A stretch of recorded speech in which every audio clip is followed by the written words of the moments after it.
everyone, in today's video we are looking at some interior design trends that you can expect to see in 2023. There are a lot of trends in the world of interiors and it's impossible to cover them all, so I picked some of the ones that I'm most excited about. Alright, let's get right into it.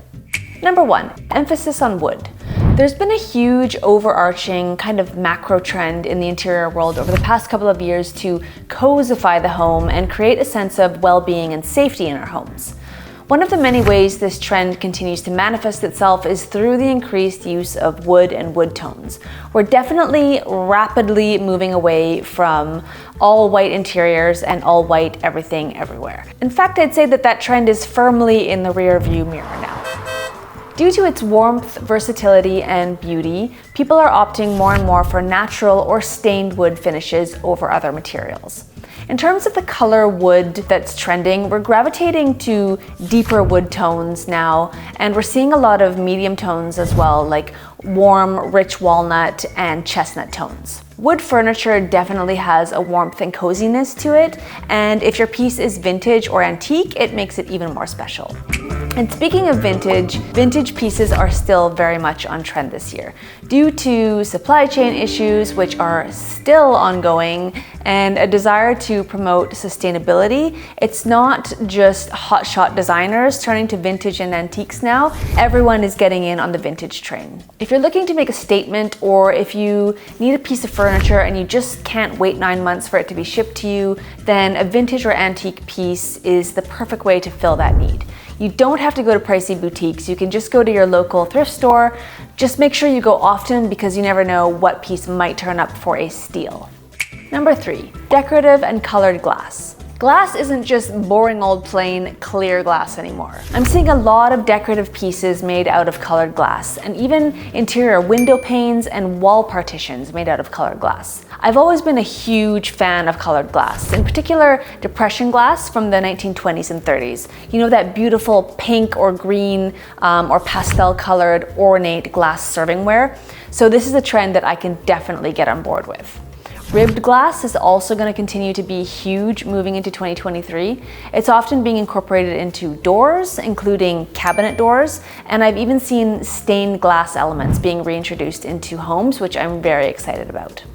Number 4, whimsical details. There's been a steady increase in the use of lovely little whimsical details in interiors, like reeded details, fluting, tassels, scalloped edges, ruffles, trim sewn onto curtain edges, decorative toe kicks, and even wallpaper borders. Yep, just not the same ones we had in the 90s. As it always is with trends that make a comeback, they're never really quite exactly the same as they were before. They're usually always modernized or updated. Whimsical interior details can be a great way to add some personality to a space. And they can also be very subtle. They don't have to be super in your face. If you feel like your space is lacking a bit of whimsy, take a look around and see if there's any place you can add in one or two of the elements that I mentioned before that could help bring in a bit of joy and personality to your interior. Number 5, tradition and nostalgia. Some of the interior trends that I've seen cropping up which excite me the most are trends that have a strong element of nostalgia to them. I'm seeing a definite return to more traditional shapes, materials, and patterns. As we all know, the events of recent years have had a profound effect on the way people view their homes, and nobody wants to live in a sterile box anymore. So many people are adding character into their homes by adding trim, paneling, crown molding, ceiling medallions, ceiling beams. And even though today these kinds of elements are usually purely decorative, psychologically they add a sense of security and robustness to a home. Built-ins are also huge. I don't think I've ever seen so many DIY built-in tutorials at one time online. Some other traditional tendencies we're seeing are vintage and antique furniture, like I said before, and heritage pieces, vintage artwork, William Morris wallpaper and patterns, and other floral wallpapers, ornate gold mirrors and frames, raw wood trim, bedding that looks as if it were intricately handmade with a very distinct vintage feel to it, embroidered things, and just generally a lot of beautiful items that I think are trying to evoke a feeling of warmth and nostalgia. The trend isn't for everyone's living room to turn into a period set. Designers might incorporate only a few of the things that I mentioned before, but we're definitely seeing a tendency to add rather than remove and to embellish rather than pare back. And embellishing is a typically traditional thing to do. Other decades that are going to continue to be a huge influence in interior design are the 1970s and the 1980s. We'll continue to see many of the shapes and colorways from both of these decades reinterpreted for modern interiors. Number 6, arches. This one isn't new. Arched doorways is one of those trends that's carrying over from a year or two ago that is definitely sticking around. Designers are rounding out door frames and thresholds left, right, and center, which is really helping to soften up spaces and giving a little personality as well to boxy rooms with squared off corners and openings. I think this ties back into the whole curve mania and how we're rounding a lot of our corners in our furniture as well. I talk about this in a previous trends video, so you can go watch that if you like. I'll link all of my previous trends videos in the description because they are still relevant. As a bit of a possibly controversial side note, I do think that the very basic semicircular arched doorway that looks like it's kind of just been cut out of the drywall will look kind of dated in a decade or so, and that's fine. But if you want to keep it more classic and give your arch some longevity, think about adding casing to it and tying it into the existing trim in your home, if it works with the rest of the style of your home, like Anthology Studio does here, for example. I also like how they chose a wider arch. This kind of arch is called a 3-centered arch or a basket handle arch. I think it's a super elegant alternative if you don't want to use the standard semicircular arch. Number 7, the color brown.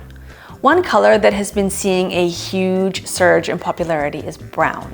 A lot of people kind of turn up their nose when they hear brown, but brown is actually a really versatile and gorgeous color with its ability to work in harmony with almost any interior design style.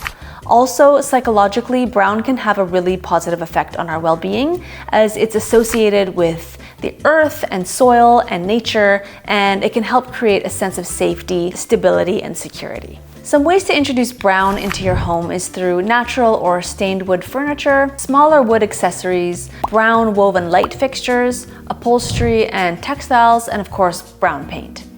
If you're looking for the perfect brown paint, I would look at muted browns that have been muddied and softened with a bit of gray, or deep browns with red undertones. Maybe stay away from any browns that are overly yellow or green. If your paint chip makes you think of baby poop, probably not a good choice. If your paint chip is giving you delicious chocolate or coffee vibes, then you know you're on the right track. And if you need some inspiration, here are a few brown paints that are popular right now. Whittle Brown, Marshlands, Kona, French Press, and Fresh Brew, all by Benjamin Moore. Turkish Coffee, Black Fox, Sable, Dark Clove from Sherwin-Williams. Chocolate Swirl, Elk Hound, Dark Truffle, Earth Nut, and Chocolate Soul from Bear. Moody colors are very much still going to be a thing for 2023, but if deep, rich chocolate browns aren't for you, but you still want to go moody, you could shift slightly and opt for a deep oxblood red or a deep chocolatey plum. And here's a tip. I recommend painting your trim, walls, and ceiling all the same color if you're jumping on the moody color train. If you use white trim with a dark color, especially brown, it's gonna look really dated and you're not gonna like it. So match your paint color everywhere in your room, but just vary the paint sheens. You can find a lot of info online about which paint sheens to use where and how to combine them. Number 8, the colors of 2023. To wrap it up, let's talk colors of the year. So as you may know, every year, all the leading color experts and paint companies each choose a color of the year.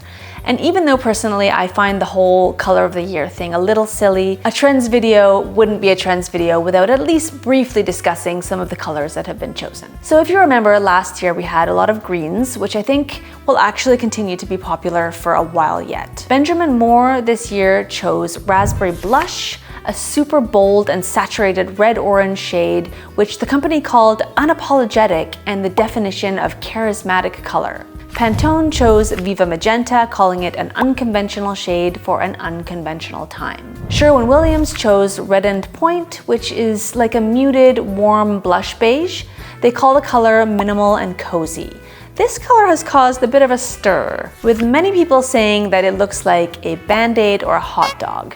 And while I don't necessarily disagree, I actually personally think that they captured the color mood and the direction things are going with color better than most other companies this year. So while we may not see a lot of this exact color, the muted, moody, mid, and darker tones are definitely very hot right now, and we will continue to see those. So definitely it seems like red shades are trending. Some companies who did not choose red hues are Krylon with Spanish Moss, Dulux who chose Wild Wonder, and Behr who chose a warm white color called Blank Canvas.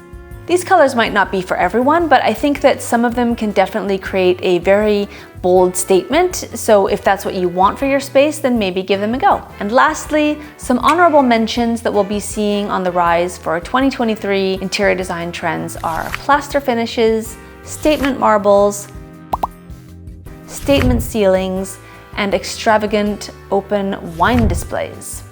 Before I go, I just want to say thank you to all of you who watched my videos this year, especially those of you watching right until the very end, like you. As we start a new year together, I'd love to hear from you about what kind of content you'd be excited to see on the channel, so let me know in the comments or message me on Instagram. Okay everyone, that's it from me today. I really hope you enjoyed this video, and I'll see you next time. Bye!